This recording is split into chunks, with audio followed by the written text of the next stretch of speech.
And folks, welcome into 302 Sports. We're here for week 8 of the Pigskins picks. First of all, our Pigskin picks are brought to you by Compete Event Management. Compete Event Management runs wrestling tournaments throughout the state and even have an apparel line that can be personalized for your tournament.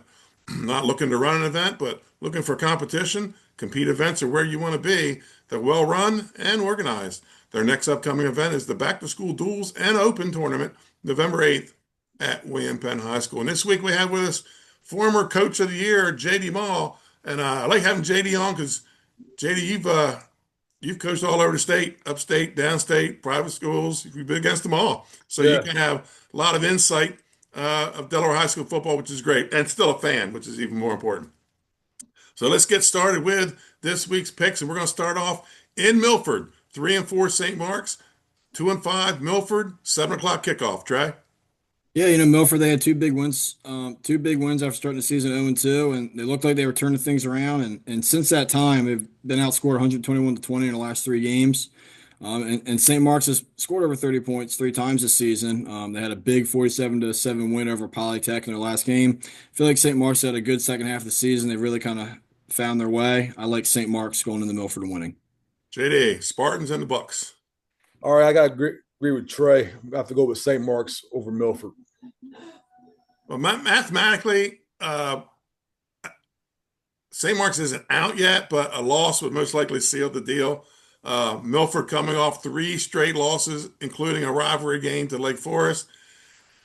St. Mark's is fresh, coming out of a bye week, and they should handle the Bucks. I'm taking St. Mark's here on Friday night. And first of our rivalry games, it's 1-6 Woodbridge and 2-4 Delmar, the Kiwanis Club Trophy game, Friday night at 7. Trey. Yeah, it's an unusual season to have both Woodbridge and Delmar having down years. They're both young teams, and I'm sure they're going to be back as contenders in a couple of years. They both teams keep the ball on the ground a lot, so I think it's going to come down to who can take care of the ball.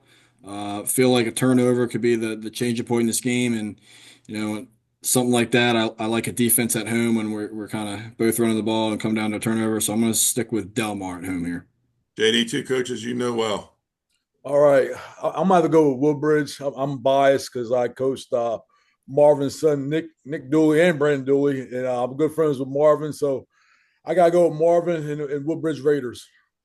And his rivalry goes back to the Bridgeville Mustang days, back to the 30s. In 1959, they began the Bridgeville Delmar Kiwanis Club Trophy game, played annually. Used to be on Thanksgiving. Since that time, Woodbridge was consolidated, the merger of Bridgeville and Greenwood, and gets us to now the Woodbridge Delmar rivalry game. Uh, Friday night will be the 67th playing of this game. Both these teams are young, and Delmar is tough place to get a win. But I think Woodbridge gets the nod here. Woodbridge starts to end their season on a positive note here in the last part of the season. Let's move to Saturday. Conrad and Newark, 11 o'clock kickoff from at Newark High School, 4-2 Newark, and I'm sorry, 5-2 Newark, and 3-4 Conrad. Trey. Yeah, Conrad, they've all season they've put points on the board, even in their losses, they've got to be shut out. And all but in one game, they've scored two touchdowns. So they know how to score. But in the complete opposite, Newark doesn't light up the scoreboard at all, but they have a very nasty defense that's only allowed 5 points per game, and they have three shutouts this year. So it's kind of your irresistible force beats your immovable object on Saturday. Again, I like a strong defense at home. I think Newark, they find a way to get in the end zone, and their defense gives them another chance to win. I like Newark. JD Coach Races, they've been playing some really good defense there on Delaware Avenue. All right, I have to go with Newark also. Coach Rice, I've known him for a long time. It's a Saturday game. You gotta go with the boys from Newark over Conrad. The winner puts themselves in a position to win that district title and earn a home game for the state tournament. The Yellow Jackets have been tough on Delaware Avenue this season. I think that defense will defend the Hive on Saturday.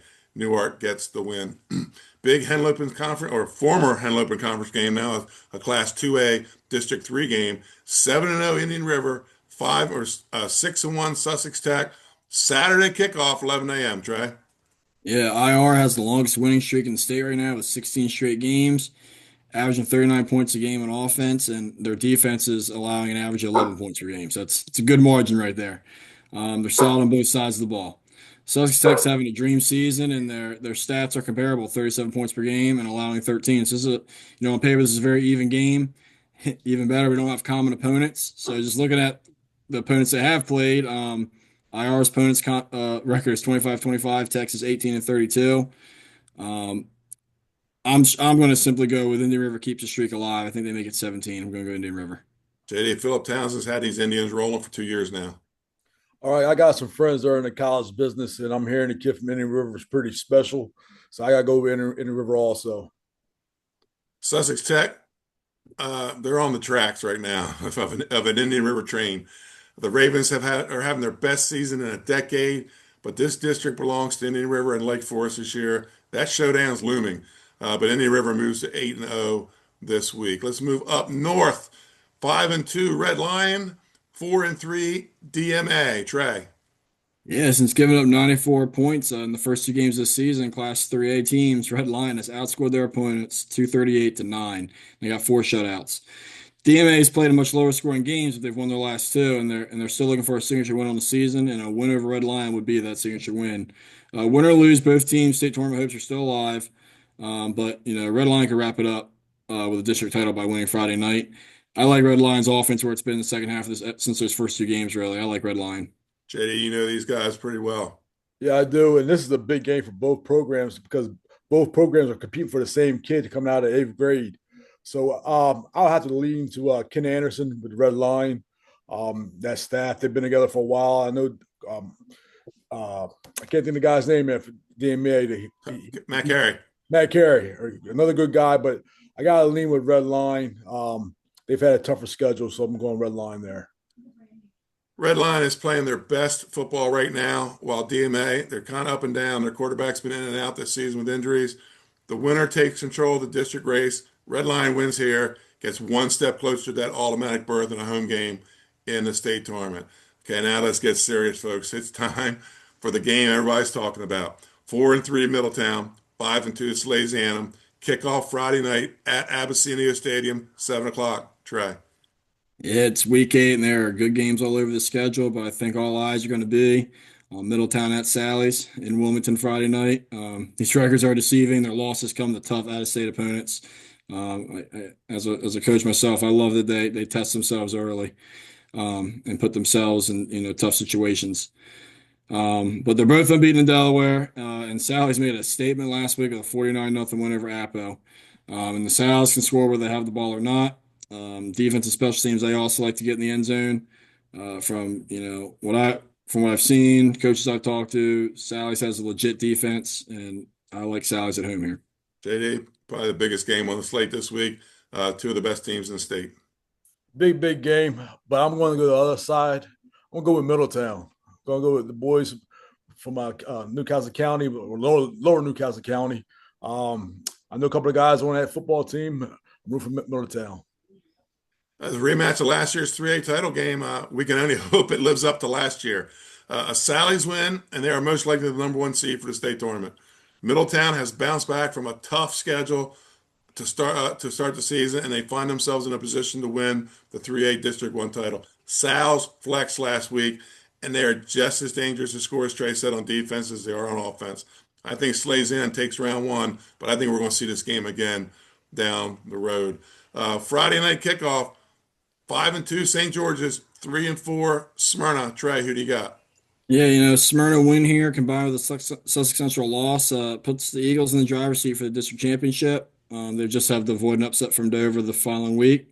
And St. George's can make things interesting with the win as they will close out the season with Central and Cape. Right now, there are several combinations that any of the 4 teams could win 3A District 2, and it may come down to a potential 3-way tie. So this is a really big game. And honestly, this is probably the hardest one for me to pick. Of course, the common opponent here is Caesar Rodney. Smyrna got a win on Caesar Rodney's homecoming, and St. George's really put it on CR a few weeks ago. I like how disciplined St. George's is, but I think Smyrna is going to limit the mistakes at home. That offense is going to get the ball in the end zone. I'm going to go Smyrna at home. Joe Studi is kind of owned between him and John Wells, the district title, but is this your Hawks year, JD? Trey, this is the easy one.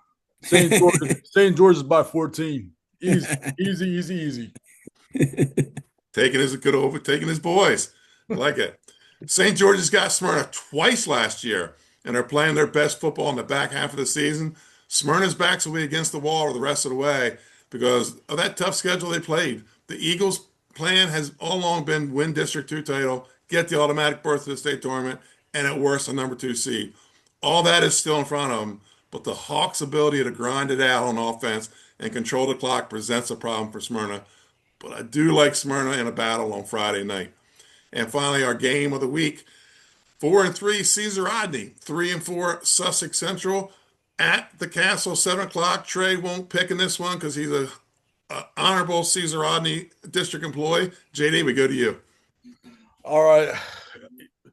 Pardon me because I went to Cape. You want to go with CR, but I just can't see John Wells losing 2 in a row or 3 in a row. I just can't see it happen. That wing team will get rocking and rolling. I'm going with Central over CR. Now, these two teams can go back and forth over the years. I wouldn't call it a rivalry, but neither team likes losing this game. There have been some intense Central CR games over the years, and both have won their share of the former Henlopen North Championship. The last time the Riders won, the Gold Knights went on to win a Division I state championship. Then there was the 2008 where Central blew out CR in the regular season, only for the Riders to come back and beat Central for a state title. Both teams appear to be playing to the level of their opponent. It's hard to pick against the Knights at home, and I'm not going to here. Give me Sussex Central in a low-scoring defensive battle in the Castle in front of a large homecoming crowd. JD, your take on the year this year? We're late in the season. The Northern District is doing kind of what we thought, Middletown and South Louisiana. But how about this District 2? It's going to come down probably to week 10. Yeah. This 2 has Lake Forest in, correct?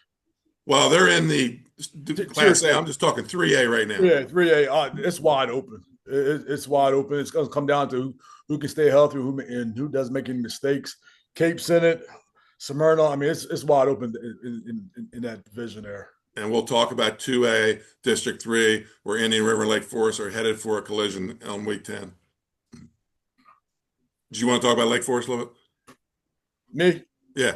Oh, yeah. Lake Forest I have watched Lake Forest play. Their quarterback can fly. I'm a good friend with Freddie Johnson. This is his year. Between Lake Forest, Indian River, and Howard, those are 2 top 3 teams I've seen so far in that tier 2. Trey, this District 2, 3A, is kind of starting to look like the old Henlopen North. It could be anybody's race till the end.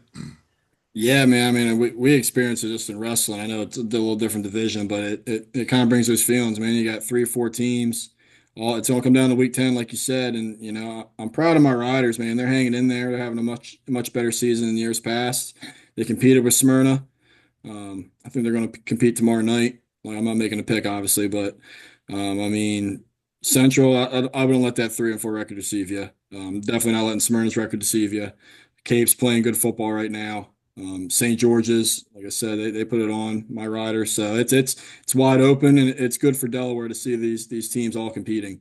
There's no blowouts. I mean, it's just good football, kind of like the college football season right now, where guys get knocked off left and right. So it's fun to be a fan of Delaware football right now.